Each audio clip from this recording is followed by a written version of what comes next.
I heard the wood crack before I heard my brother shout my name. That's the line I keep replaying, because it's the last moment I still believed my family loved me in any real way. 1 second, I was holding a mug of tea in my quiet living room, and the next, my front door shuddered under a violent hit. The kind of hit you only see in movies. The kind of hit you don't expect from people who share your last name. That night, everything I thought I knew about loyalty shattered. The same way my doorframe did. And it all started because I wouldn't sell my house to pay their $150,000 debt. If you've ever had family who thought your life was theirs to control, stay with me. You're about to hear how far mine went, and how far I had to go to finally stop them. My name is Mary. I live just outside Columbus, Ohio, in a small 2-bedroom house I bought after years of saving every spare dollar from my work as a medical billing coordinator. The house wasn't fancy. The siding needed paint. The roof complained every time it rained. But it was mine. My first real, private, safe place. A safe place I would soon learn my family believed they were entitled to. It started quietly. A phone call from my mother one Sunday morning. She didn't even say hello. "Mary, your brother and father need help," she said in that tone she used when she expected obedience, not conversation. I already felt my stomach tighten. What kind of help? "A financial setback," she said. "Just a small misunderstanding. But they need you to step up. Family comes first.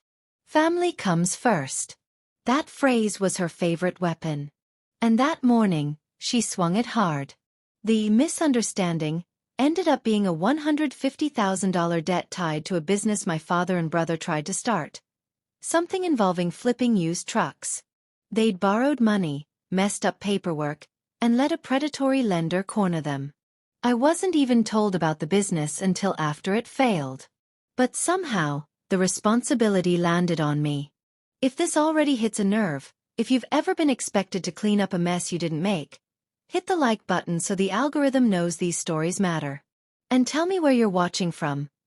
I love seeing this community all across the world coming together. My mother said it so calmly, as if she were asking me to pick up milk on the way home. "They need you to sell your house." I nearly dropped my phone. "My house? Mom, are you serious?" She sighed. "You don't have kids. You don't have a husband. You don't need a house this big." "They do." One thing about my mother, she never raised her voice. She didn't have to. Her disappointment was louder than yelling. But I held my ground. "I'm not selling my home. I worked too hard for it." She paused. Then she whispered something I'll never forget. "Don't be selfish, Mary." And that was just the beginning. I had no idea how far they were willing to take things. Until I saw the baseball bats. Before I tell you how everything spiraled, you need to understand something about my family. They believed sacrifice only flowed one direction. Toward them. Growing up, I was the responsible one. The daughter who kept her grades up, worked summer jobs, stayed home to babysit while my older brother, Logan, drifted from job to job, hobby to hobby, mistake to mistake. And somehow, it was always my duty to help him. If he dented a car, I covered it. If he needed money for tools, they came from my paycheck. If he skipped rent, guess who Mom sent to talk to the landlord? Meanwhile, my father acted like Logan was the real hope of the family, even when he spent more time drinking than working. And me? I was the stable one, which in their language meant, we can lean on her until she breaks, and then we'll blame her for breaking. One moment from my childhood always resurfaces when I think about this. I must have been 13. We were at one of my father's barbecues, and I remember reaching for the last piece of cornbread. My mother quietly tapped my hand and said, "Let your brother take it. Girls don't need as much." That was the first private humiliation I remember. The first hint that my wants were optional, and his were law. That same rulebook followed me into adulthood. So when Mom demanded I sell my home, I shouldn't have been shocked. But I was, because, for the first time, I had something they couldn't touch without my consent. And that infuriated them. 2 days after the call, my parents invited me to meet them at a diner off East Broad Street. The kind with faded booths and a jukebox that hasn't worked since Obama's first term. When I walked in, they were already sitting. Stiff, serious, prepared. My father slid a folder across the table. "These are the documents. We already found a buyer for your house." I stared at the folder like it was a bomb. "I told you," I said slowly. "I'm not selling." My father's jaw twitched. "It's the least you can do." Then Logan leaned forward, smelling like cheap cologne and arrogance. "Come on, Mary. Don't make this harder. You know you owe us." "Owe them? For what?" I opened the folder anyway. Inside were printouts of my mortgage, photos of my house pulled from Zillow, even a drafted listing description. My father actually wrote, "Cozy starter home ideal for young families." Young families. I wasn't even considered part of the family in my own home. I pushed the folder back. "I'm not doing this." My mother clasped her hands. "If you don't help, your brother could lose everything." "He already lost everything," I snapped. "And it wasn't my fault." The table went silent. My father stood up so suddenly the salt shaker rattled. "You are going to regret this." I didn't know what he meant. But I would soon. Because that night, they stopped asking, and started forcing. It started with calls. Then texts. Then surprise visits. My mother would show up at my job with homemade cookies like she was performing love instead of manipulation. My brother left notes on my car windshield. "Just do the right thing," one said. My father called every morning at 6 a.m. "You're putting this family in danger." Danger? I didn't understand until I learned they'd missed payments to people who didn't tolerate lateness. Still, I refused. I told them I'd help in smaller ways, budgeting, maybe loaning a little. But I would not, under any circumstances, sell my home. That's when things changed. One afternoon, I came home from work and found my front door unlocked. I always lock it. Always. Inside, nothing was stolen. But things were moved. My mail was stacked differently. A kitchen drawer was open. A photo frame on my nightstand had been turned face down. A cold ache spread through my chest. Someone had been in my house. I called my parents in a panic. And my mother said, so casually it made my skin crawl, "Well, if you're that worried, maybe you shouldn't be living alone." That was the moment I realized this wasn't just persuasion. This was pressure. Calculated, invasive pressure. But I stayed strong. And that's when they broke. Literally. It was a Thursday night. Rain hammered against the windows, and the wind made the siding groan. I just made chamomile tea and curled onto the couch when I heard it. A crack. Sharp. Violent. I stood up slowly, heart pounding. Then I heard Logan's voice outside. "Try again." Another hit. The whole door shook in its frame. I ran to the entryway, and froze. Through the frosted glass, I saw the silhouettes of 3 people. My father. My brother. And God, it broke me to see it, my mother. All holding baseball bats. My father shouted, "Open the door, Mary. We're talking tonight." Talking. That's what he called it. Before I could move, another slam burst the door open, ripping the top hinge out of the frame. The door flew inward, crashing against the wall. My brother stepped in first, rain dripping from his jacket, bat raised on his shoulder like he was proud. My mother followed, shaking but present. My father closed the remains of the door behind him. "Look what you made us do," he said. I felt like a child again. Small. Trapped. Scared. But then something inside me snapped. "This is my home," I whispered. "Get out." My mother shook her head sadly, like I was disappointing her. "Mary, you're forcing our hand." "What hand?" I asked. "You broke into my house. "It's not breaking in if we're family," my father said. That line, God, that line, still makes my stomach twist. They started moving through my living room, pointing out furniture they could sell, explaining how this will cover at least a third of the debt. They were planning to liquidate my life. "Stop," I said. "Stop touching my things." But they didn't. And then my brother leaned close, tapped the bat gently against my couch, and said with a smirk, "You're not strong enough to fight us." That was the private humiliation that became the turning point. Because in that moment, I realized something. I could not win by arguing. I could only win by documenting. I inhaled slowly. So slowly it felt like I was pulling air through stone. And then, instead of crying or shouting, I did something that surprised all three of them. I walked to the kitchen. I grabbed my phone off the counter. And I pressed record. I turned back to them with a steady hand. "Repeat everything you just said." My father's face drained of color. "Mary, put the phone down." But I didn't.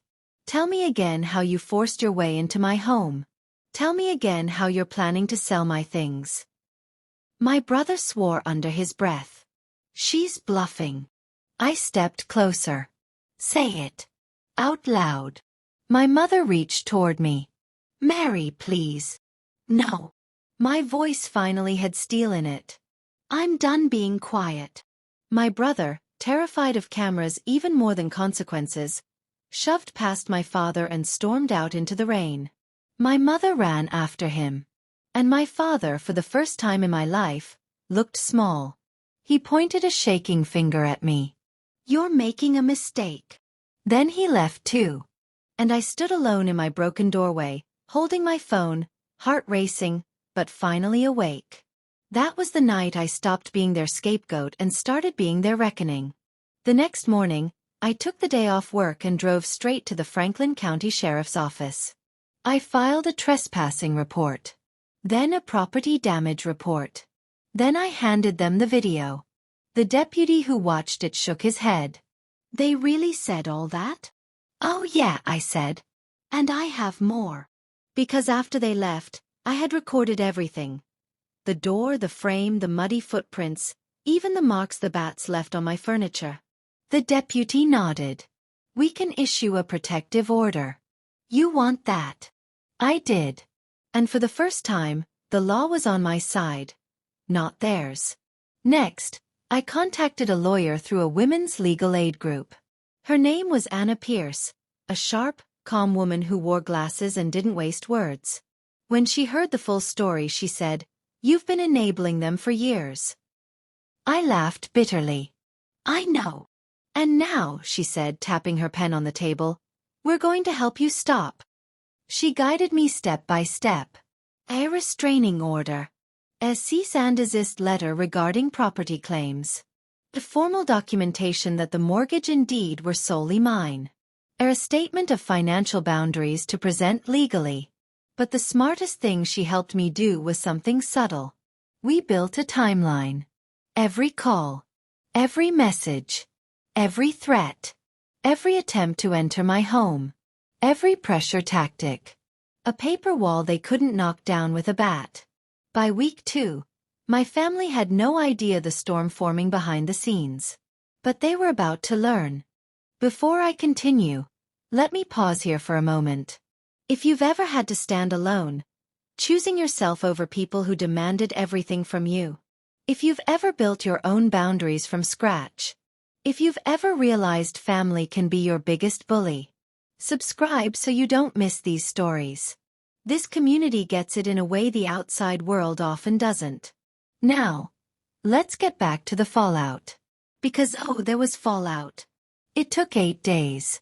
8 days of silence from my family, which was more unsettling than the harassment. My mother tried a few concerned texts. I didn't answer. My father sent a single message. "You'd better fix this before we do." But then, on a quiet Wednesday afternoon, my lawyer called. "They've been served," she said. "My protective order. My cease and desist. and the notice that any attempt to enter my property again would result in immediate arrest. I expected panic. Or outrage. Or maybe even relief that they'd been stopped. What I didn't expect was what happened next. They tried to flip the narrative. They told extended family I'd lost it. They claimed I attacked them. They said I fabricated the video. But the thing about documentation? It doesn't care about lies. One by one, the relatives who heard their story contacted me. And I gave them the footage. The screenshots. The police report number. Silence followed. My family wasn't used to being exposed. They were used to whispered manipulations, private guilt trips, quiet control. They weren't built for consequences. But consequences were coming fast. A week later, I got a call from a number I didn't recognize. A man's voice said, "Is this Mary?" "Yes. This is Sam from Hartford Recovery Group. I'm calling regarding an account associated with your father and your brother. They listed you as a potential guarantor." My heart dropped. "I never signed anything," I said. "I know," he replied. "We checked. Which is why I wanted to ask. Did they tell you the full amount they owe?" $150,000, I said. He exhaled slowly. "Ma'am, it's actually closer to $238,000. I sat down. My family hadn't just wanted me to sell my home. They had planned to sell it and still demand more. And suddenly, I understood the baseball bats. The pressure. The entitlement. They were desperate enough to destroy me. But they didn't know I wasn't playing defense anymore. I was preparing the final move. The final confrontation didn't happen in a courthouse. It didn't happen in my home. It happened in a place I never imagined. A mandatory mediation hearing required by the protective order. My parents and brother walked in together, acting indignant, rehearsed, confident. My mother even had the nerve to bring muffins for the room. My lawyer and I sat across from them at the long oak table. The mediator began, "We're here to discuss the events of..." But my father cut her off. "This is ridiculous. She's exaggerating. We were just trying to talk to her about supporting her family." My brother nodded. "She's always dramatic." My mother put on her softest voice. "We didn't mean any harm." They really thought they could charm their way out of it. That's when Anna, the lawyer, opened a folder and slid a tablet across the table. "Please watch," she said calmly. The mediator pressed play. My family's faces appeared on screen, storming my porch, bats in hand, shouting threats as the door broke inward. The audio was clear. My mother's voice especially. "Mary, you're forcing our hand." My father's line echoed off the conference room walls. "It's not breaking in if we're family." The mediator's eyebrows shot upward. Then she paused the video on the frame where my brother smirked and tapped the bat on my couch. "What did you say here?" she asked him. My brother swallowed. Hard. For the first time ever, I watched my family shrink under the weight of their own actions. The mediator turned to me.